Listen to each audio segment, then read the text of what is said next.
Georges St-Pierre has finally spoken out, and his words put the pressure firmly on the UFC. Sounds like Jon Bones Jones is done. Do you think Jon Bones Jones is going to enter the cage again and fight again? Or do you think he ends up giving up the heavyweight title? Well, I don't know. I don't know. I didn't really follow exactly really what's going on, but if he's holding it because it's a negotiation tactics, it could be fruitful for him, you know.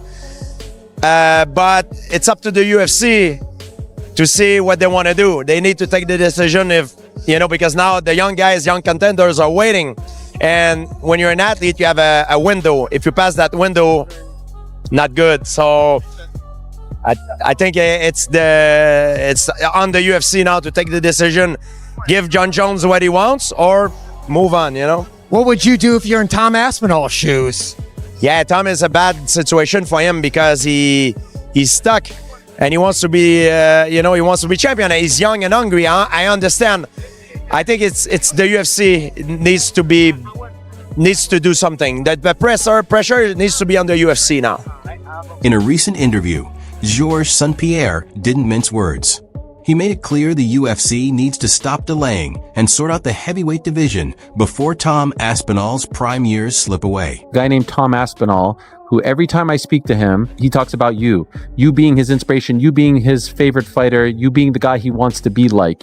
He looks up to you with the utmost respect. I mean, I was just talking to him about you and he adores you. He's in a tough spot right now. I don't know how much you follow, but he's waiting for Jon Jones. Does he move on? He feels like his career is being halted by one man. What advice, if any, would you give to Tom Aspinall, who I think is very frustrated right now because he thinks he's the best, but there's a guy holding him up? I think Tommy needs to focus on the next task. I remember when I lost to Matt Serra, I was making the mistake of trying to focus on Matt Serra to get my revenge immediately. But I had a few other fights lined up before to get that. And if he's only focusing on Jon Jones, and if Jon Jones does not come back right away, he's not focusing on the right thing. He needs to focus on what is next, the next path. Because the rest it's a distraction, you know, and things that needs to be done will be done. You know, I don't know what Jon will do, but as a fan, I would love to see this fight. I mean, because in terms of legacy and accomplishment, Jon Jones is the best. You know what I mean?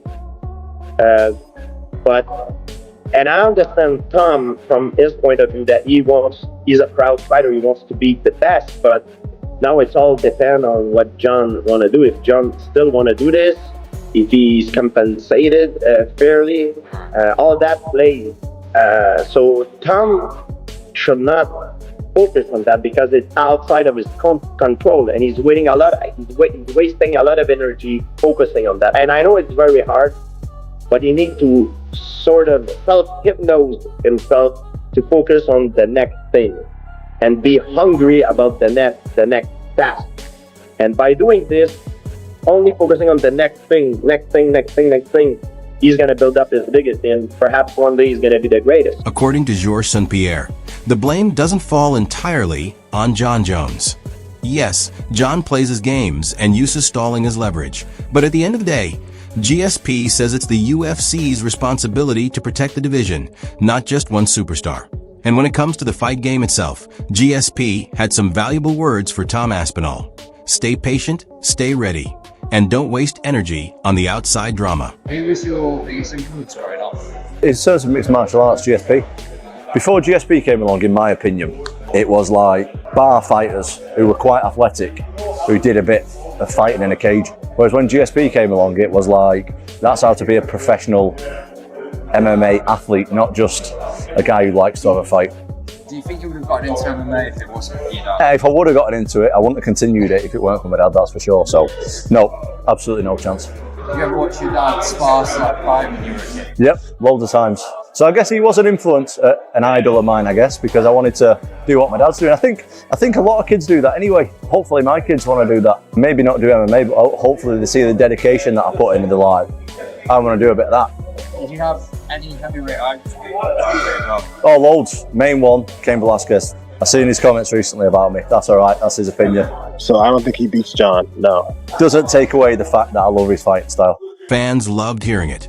Because while the chatter about Jon Jones avoiding Tom Aspinall has been growing louder every week, many people have quietly been thinking the same thing Georges St-Pierre just said out loud. What's the last 6 months training been then? Like, you've been just in limbo? Have you been training to specifically fight Jones, or just been training? No, I've just been... You know what, that's actually one of the positives that's come out of it is when you've got a fight, you're training for a guy, aren't you? Yeah, you're training for one guy. I've just been training to get better, which is great. Do you know what I mean? I've been like improving and that, and I'm someone who's in the gym constantly anyway. Like, I'll train twice a day if I've got a fight or not. Obviously the intensity increases if I do have a fight soon. When I seen you at that UFC London when Molly retired 3 weeks before my fight, lad. We were on the burgers, weren't we? Me and Charlie. Yeah, I'm sitting there with a bottle of water and just looking over at you with 2 pints. And burgers and them crisscross fries and that, and I'm just like, yeah, it was great. I was taking the bit of chicken out of the bun. I remember you was eating the meat. I was eating the meat out of it because I was starving.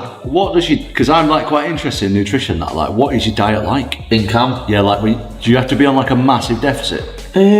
Not massive, but like I am in a deficit every day. As we go through camp, I'll start at like 2,500 calories. Then halfway through, I'll bring it down to like 2,250, and towards the end, I'm on like 2,000. But I'm burning like 3 to 4. Yeah, of course. Yeah. If you're training intense, you're burning shitloads, aren't you? There's nowhere to go for Johnny. He either has to fight me or retire now. If he does retire, everyone knows that he will have been avoiding me. I want to fight. Absolutely, I want to fight. If that's against Jon Jones or not. I'm just waiting on a date, man. Dana White's come out this week and said that Jon Jones is happy to do it. I've been in the rooms with the UFC and they've told me it's happening. I'm not chasing Jon Jones. The reason I want to fight Jon Jones is because he's got the belt. He's #1 heavyweight walking around the planet Earth. But we need to find out who the guy is. If it's not Jon Jones, get out of the way. I'll fight someone else. Happy days. Defending an interim again. That's not what the UFC is. That's not what the UFC is about. Like, I defended an interim once already. It's almost unheard of. That is unprecedented. I thought it was silly the first time, to be honest. The reason that I did it, I wanted to redeem myself and fight Curtis Blades and get the legit victory against Curtis Blades. I wanted to prove that I was better than Blades, which I did in the rematch, and I defended the interim.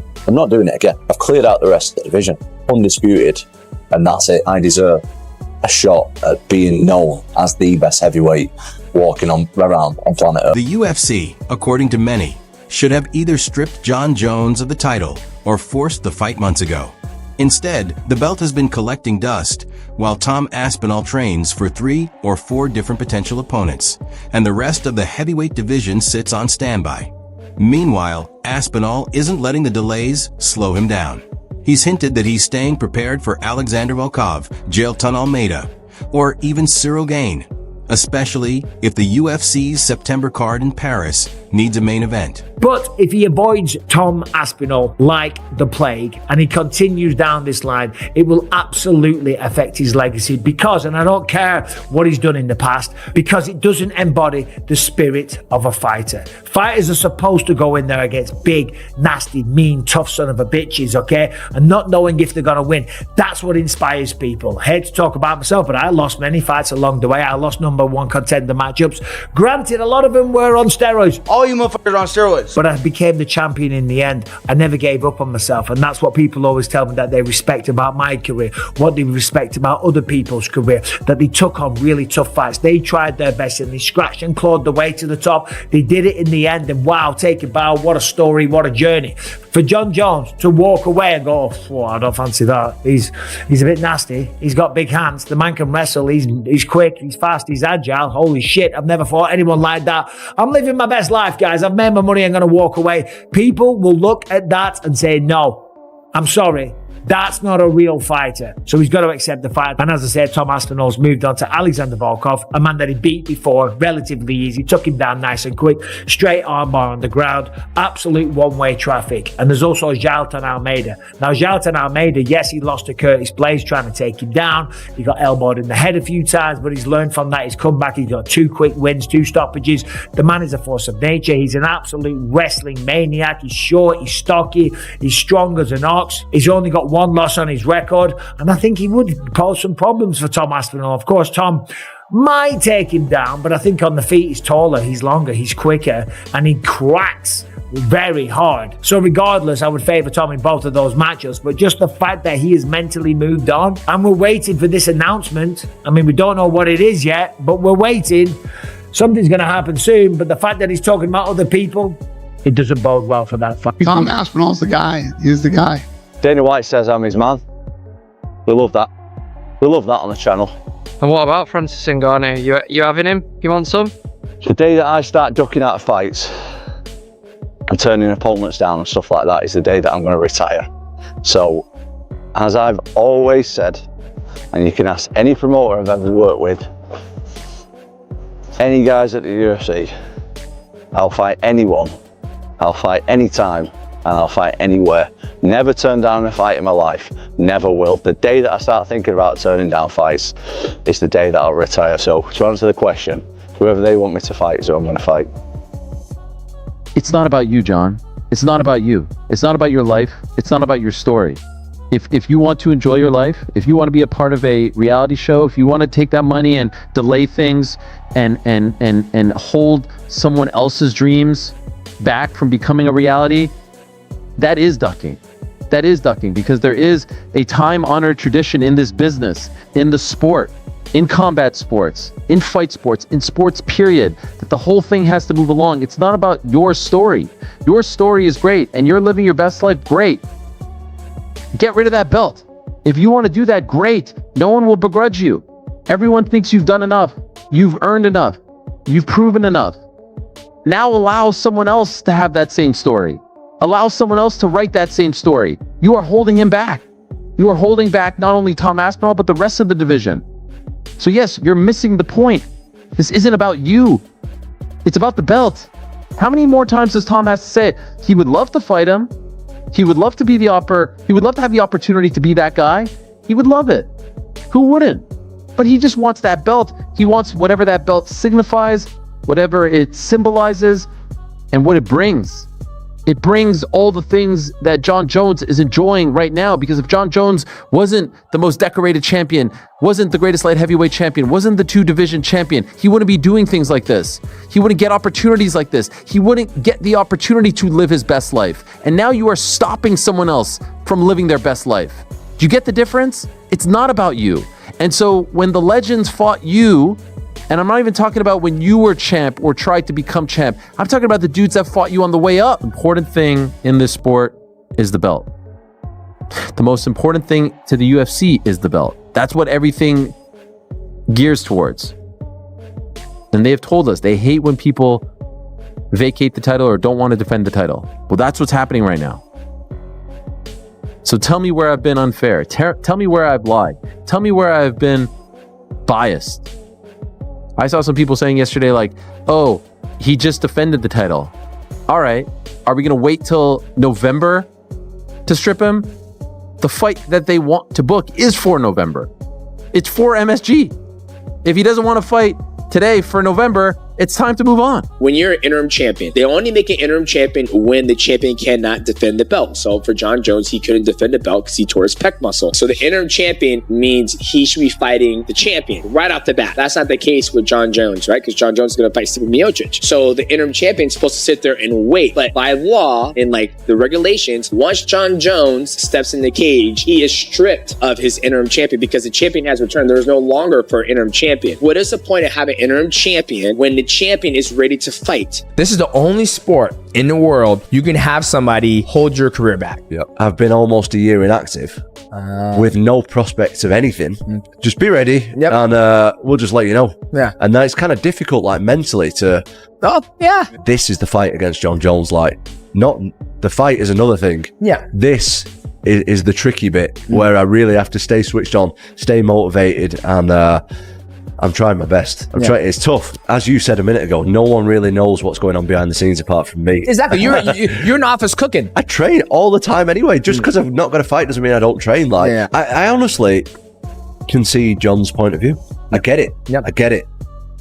It's just about the title for me. Yep. I just want the title. That's it. Yep. Does nothing else really matter. So you're like, let me do my thing. Let me fight. I just want to fight. And I think that's the respectful way to go about it. It's like, you don't care if it's Jon, and it's no disrespect to Jon. It's no disrespect to anybody out there. You're just trying to fight. Yep. I just want to fight. Yep. But deep down, everyone knows there's only one fight that truly matters. Tom Aspinall versus Jon Jones. And with every month that passes without it, the UFC risks letting its next big heavyweight superstar burn out before he even reaches his peak. Georges St-Pierre summed it up best. If Tom stays disciplined, trusts in his style, and gets the opportunity he's earned, GSP genuinely believes he has what it takes to beat Jon Jones. So do you feel like because everyone in your division seems to be just talking about Jon and Tom, that you were being unfairly forgotten as one of the best in the world at your weight? Yeah, that's okay. I'm okay with this situation. You see, like, for the moment, I'm just focused on Volkov. And after, we're going to talk maybe if I win this Saturday, me, Tom, what's going to happen. But for the moment, I got no ego.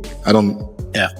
I understand you don't want to talk about it. Do you believe that maybe outside of Jon Jones, you versus Tom is probably the biggest fight in this division? Yeah, probably, yeah. Yeah, probably. Do you view Tom Aspinall as the actual heavyweight champion, or do you still think it's Jon Jones? In my opinion, Tom more deserves the champion belt in heavyweight than Jon Jones. I can say Jon Jones is a bad fighter or he can't beat Tom Aspinall, but the way Tom Aspinall takes this belt in heavyweight, Tom Aspinall deserves it more. The interim light heavyweight champion, the man that's held the interim strap longer than anyone else, almost as long as Jon Jones has been the heavyweight champ, he's moved on mentally. He is now training for Alexander Volkov or Jailton Almeida, right? I don't know what to make of this. You don't know what to make of this. Jon Jones living his best life, not being upfront about what his intentions are. Will he fight? Won't he fight? Listen, defend or vacate. Simple as that. And everyone's had enough of it. You've got to defend the belt or vacate. Simple as that. You can't just hang on to it for an elongated period of time and then just decide to fight whenever you want. No, you owe a duty to the fans, to the opponents, to the division. You owe it to yourself. And I'll tell you what, he doesn't want to give Tom a chance because he's worried about getting beaten, okay? Never mind that. Legacy's not like that. People will look at Jon Jones and say, yeah, he was a tremendous champion. And if he goes out there against Tom Aspinall, a new generation guy, and was to give it his best shot, and he was to lose, but he still had the balls to put it on the line, which, by the way, is what every single fighter does when they step in the octagon. We all take chances. We don't know. We aren't guaranteed to win these fights. But if he was to do that, and he was to lose in a valiant effort, people would say, well, you know, he's a bit older. Tom Aspinall came through, but look at the career that he had. Unbelievable. One of the greatest of all time, right? What I'm about to ask you, you're not going to say is the beauty of what we do, because I know you're sick of the question. Does Jon Jones not want to fight, or does Jon Jones just not want to fight Tom Aspinall? Listen, Jon Jones has been an interesting human being to deal with since the day he got here. But I will say this about him. You would never hear me out, talking about he's the GOAT, he's the this, and he's the that, if Jon Jones didn't want to fight people. Jon Jones has never, ever said, I'm afraid to fight this guy, or I don't like this fight for me, or any of that stuff. So if, for instance, he doesn't fight this guy, who would you like to see him fight? Or are you going to wait until he fights this guy? I don't know. We'll see how this thing plays out over the next couple weeks. But if we can't get this fight done, we'll move on quickly.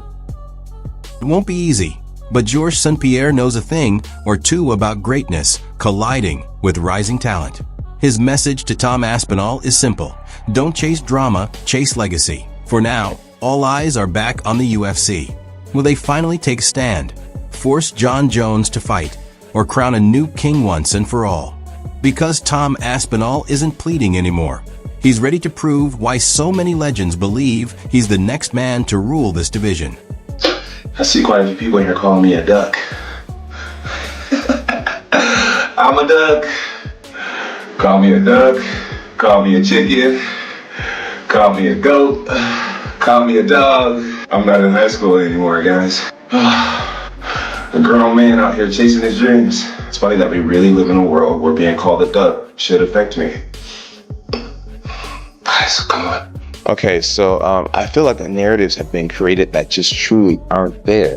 You can't duck a man that you were never scheduled to fight. It's like saying you got turned down by a girl who you never even hit up. You know what I'm saying? It's like me and Dana and Hunter have never sat down and talked about Tom Aspinall. He's never been on my radar. I mean, just a moment ago, it was fighting Sergey that was fighting. And Sergey could be in this position right now, and I would still be in the same place. I beat people my whole career, and once I beat them, like the show just goes on. Like I get that Tom is an exciting fighter. I get that finally after 16 years we found somebody who's 7 years younger than me, 30 pounds bigger than me. Like we finally found someone who may give me a great challenge, and everyone wants to see it so bad. But for me, it's like what is it? What's in it for me? He changes nothing if I beat him. And of course, it's been pretty interesting all the stuff that Jon Jones has been saying to the media this week, and I'm sure there's more to come, but check out these. You're beating guys who aren't even champions, and you consider yourself a champion. He's not a champion. So Jon said I need to fight more champions, but this is the problem I've got.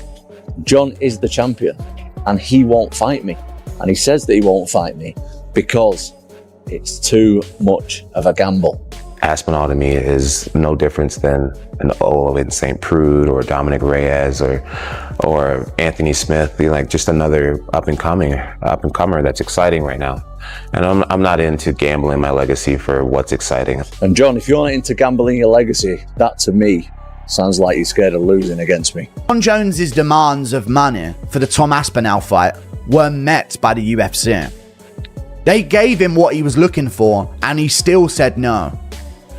So he just doesn't want to fight Tom. They literally, according to Ariel, who hates the UFC and would not make this up to make them look better, according to Ariel, they actually gave Jon Jones FU money that he was looking for, and he still turned down Tom Aspinall. So it's not about money. It's not about anything. He just wants nothing to do with Tom. Very interesting from Jon Jones. Now, everyone is unanimously in agreement about this, so we see a few comments here. But the problem is there's still a lot of people and a lot of people that are always going to be talking about Jones and not accepting what should happen here. Logic should dictate that Tom Aspinall should fight Jon Jones. And you see by these comments, that's cool and all, but I thought Dana made it clear we won't do business again with Francis. He won't. Dana is not going to accept this. Ngannou coming back to the UFC. The UFC could consider it, but again, he's got one more fight on his contract at PFL, and that just can't be dealt with in any other way other than him actually fighting out that contract. None of it matters if Jones still has the belt. It's just another guy waiting to fight. I know it'll just be another guy in the logjam in the heavyweight division, but maybe the UFC could use this against Jon to say, listen, we can move on from you. But I don't know. They aren't. They're just going to let him ruin. We are genuinely going years without a heavyweight fight in the UFC because Jon Jones is just allowed to do that. We have never seen this before in the history of the sport. This is fucking insane. Just look at the language Jones has been using from day one about Tom Aspinall. Why would I gamble my legacy on someone like him? Jon Jones, gamble. You win every fight, don't you? You're guaranteed to win every fight. You can beat anyone. Every fight, if you're the best fighting the best, is a bit of a gamble. But you're the heavyweight champion of the world. You're supposed to go on and do that. I've never ever known a champion who tells everyone how great they are and yet doesn't want to fight the best challenger. I tell a lie. Actually, I do remember one time, Tyson Fury, when he did not want to fight Alexander Usyk. Oh, he's not a big enough name. Oh, and he made all the excuses in the world. And guess what? Usyk beat him twice. And this is exactly why Jon Jones doesn't want to take that fight, because he can see what the fuck is on the way. Jones spent the majority of his career as a heavyweight, boiling down to light heavyweight, beating guys who are actually middleweight. Who's next big heavyweight star? Tom Aspinall, the guy who just won the interim title. He's phenomenal, and he is again the next the next advancement of the evolution of the sport. How so? Well, because he can do everything. That guy's got elite jiu-jitsu. He's got elite takedowns. His striking is outstanding. Like, I've seen a lot of heavyweight, even Francis, who's like the greatest, scariest power striker I've ever seen in the heavyweight division. No one's scarier than Francis. Francis does not move like Tom Aspinall. Tom Aspinall is significantly faster than every other heavyweight. That's a real problem because he's a heavyweight. He's a big guy, a really big guy, but he moves so fast. And so his speed has always been like extraordinary compared to other heavyweights. Like, he just fucking moves in. It's all like fast, explosive movements. So he's got natural speed, but then he's also got a lot of training to execute quickly. So when he moves in, he closes the gap. You can see like he's fast for a big guy. Right. I want to see it so bad. John was shitting all over Aspinall, saying that he I think was that's lucky. a bad way to go. He was lucky that he blew his knee out with Curtis Blades because Curtis was teeing off Doing on him. well. Unless John avoided him, unless John used his wrestling to avoid exchanges,